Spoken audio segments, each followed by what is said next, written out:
আমাদের Google sheet expense ট্র্যাকারটির নতুন একটি ফিচার যুক্ত করা হয়েছে, যার মাধ্যমে আপনি দেখতে পারবেন আপনার অ্যাকাউন্টে কোন অ্যাকাউন্টে কত টাকা আছে।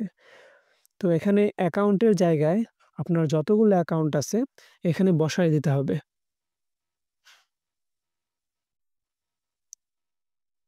অ্যাকাউন্টের এখানে আপনার অ্যাকাউন্টটা লিখে দিলে ডান পাশে অ্যাকাউন্ট ব্রেকডাউনে অটোমেটিক চলে আসবে সবকিছু। ডান পাশে কিছুই করতে হবে না। ডান পাশে সবকিছু অটোমেটিক হবে।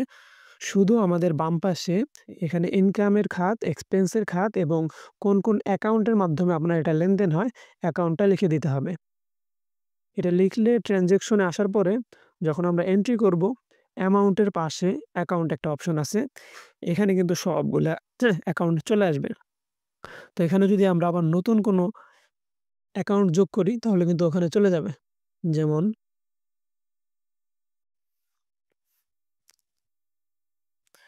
এক্সাম্পল লিখলাম। তো অ্যাকাউন্টে যদি ক্লিক করি তাহলে কিন্তু এটা যুক্ত হয়ে গেছে। আপনার যত অ্যাকাউন্ট আছে বা নতুন কোনো অ্যাকাউন্ট যুক্ত হলে এখানে লিখে দিতে পারেন, চলে আসবে। তো চলুন আমরা একটা ট্রান্সেকশন করি।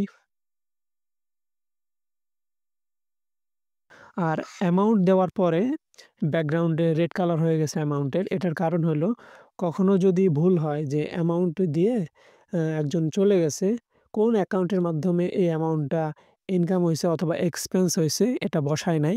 যদি না বসায় এইজন্য এটা রেড অ্যালার্ট হিসেবে কাজ করবে যে অ্যাকাউন্টটা বসানো হয় নাই। যখন আমরা এখানে অ্যাকাউন্ট দিয়ে দিব তখন কিন্তু আবার এটা চলে যাবে। আমরা এখানে ইনকাম দিলাম, ক্যাটেগরিতে স্যালারি, অ্যামাউন্ট দিলাম ২,০০০ এবং বিকাশের মাধ্যমে এটা আমরা পাইছি।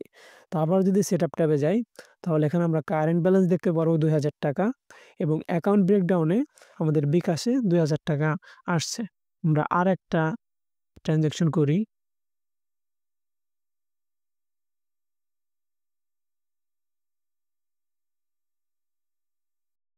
তো এই ট্রান্সেকশনটা আমরা নগদের মাধ্যমে করলাম ৳১৫০০। এখন যদি আমরা এখানে আবার আসি সেটআপ ট্যাবে, তাহলে নগদে কিন্তু আমাদের ৳১৫০০ চলে আসছে। তো এখন এরকম যত আমাদের ইনকাম হবে, এক্সপেন্স হবে, কোন অ্যাকাউন্টের মাধ্যমে আমাদের আসলো এবং কোন অ্যাকাউন্টের মাধ্যমে ব্যয় হলো, এখানে কিন্তু দিয়ে দিতে পারবো। আবার এখানে আমরা এক্সপেন্স দেই কয়েকটা।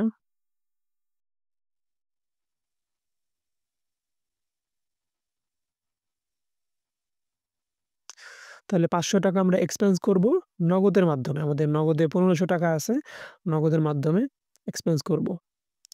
তাহলে কিন্তু আমাদের নগদ থেকে ৳৫০০ মাইনাস হয়ে গেছে। এখন আমাদের কাছে ৳৩,০০০ আছে। নগদে কিন্তু আগে ৳১৫০০ ছিল। ৳৫০০ এক্সপেন্স করার কারণে ওইটা কিন্তু চলে গেছে এখান থেকে।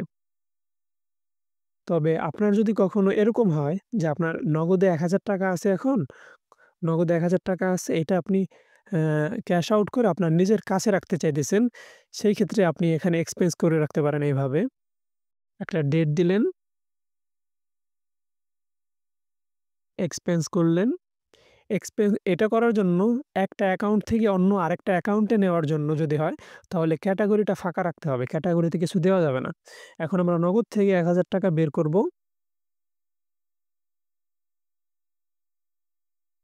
৳১,০০০ আমরা এক্সপেন্স করব নগদ থেকে। তাহলে কিন্তু এখানে ৳১,০০০ এক্সপেন্স হয়ে গেছে।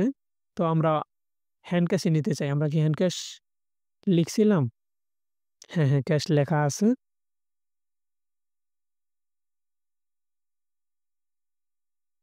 তাহলে এটা আমরা ইনকামে দিব এবং ক্যাটেগরিতে কিছুই দেব না। ৳১,০০০ এটা আমরা নিব হ্যান্ড ক্যাশে। তাহলে কিন্তু আমরা নগদ থেকে ৳১,০০০ হ্যান্ড ক্যাশে চলে আসছে। পরবর্তীতে হ্যান্ড ক্যাশের টাকাটা আমরা কোথায় ট্রান্সেকশন করলাম বা খরচ করলাম, তখন কিন্তু আমরা এখানে দিতে পারবো। যেমন আমরা ৳১,০০০ আবার খরচ করব অন্য আরেকদিন, তাহলে এক্সপেন্স, তখন আমাদের ক্যাটেগরিটা দিতে হবে। ধরেন আমরা বিল দিলাম, ইউটিলিটি বিল ৳৮০০। এটা আমরা কিসের মাধ্যমে দেব? আমাদের হ্যান্ড ক্যাশে টাকাটা রাখছিলাম। তাহলে হ্যান্ড ক্যাশ থেকে ৳৮০০ দিলাম। তাহলে আমাদের ক্যাশে ছিল ৳১,০০০, আমরা ৳৮০০ ইউটিলিটি বিল দিয়ে দিছি। এখন কিন্তু আমাদের কাছে ৳২০০ আছে। মোট আমাদের ৳২২০০ আছে কারেন্ট ব্যালেন্স উপরে দেওয়া আছে।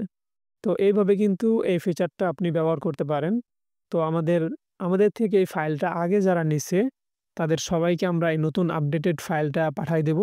আর এখন থেকে যারা এই ফাইলটা আমাদের কাছ থেকে নিবেন, তারা এই আপডেট ফাইলটাই পাবেন।